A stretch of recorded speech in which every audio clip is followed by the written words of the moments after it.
তো পূজা।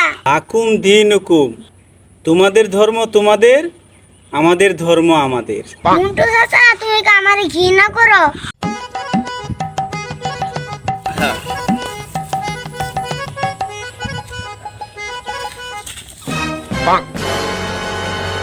মন্টু চাচা আমাদের তো পূজা, পূজাতে আমরা লাগা অনেক খারাপ আনছি।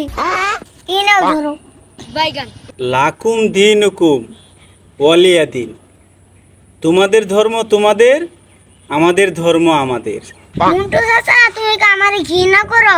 আমি তো তোমাদের প্রসাদ নিতে পারবো না বাবা, আল্লাহ পাক আমাদের শাস্তি দিবেন। তোমারে যদি আমি আমার বাড়িতে নিয়ে গরুর মাংস খাওয়াই, না, আমার আম্মু শুনলে আমাকে বকা দিবে, খাওয়া যাবে না। এগুলো খেলে মা অনেক রাগ করবে। গরু তো আমাদের মা হয়, তার জন্য ওদের মাংস আমরা খাই না।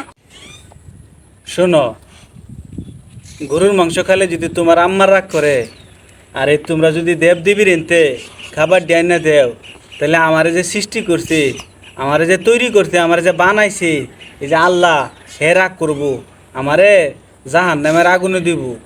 বুঝছো বাবা? যদি ভালো জিনিস হয়ে থাকতো তাইলে আমি এটি খাইতাম, যেমন মিষ্টি কলা, সমস্যা নাই। কিন্তু তুমি তো এটি দেব দেবীর এনতে সামনেতে আনছো, এটা হেগর খাওয়াতে আনছে, এটো জিনিস হেগর খাওয়া না, মানে দেব দেবীর তেরে আমরা খাওয়া যেত না বাবা। মন খারাপ করে না, তোমার আমি অনেক ভালোবাসি। এই নেও তোমার জিনিসটি, তোমার আমি দিয়ে দিলাম বাবা, মন খারাপ করে না বাবা।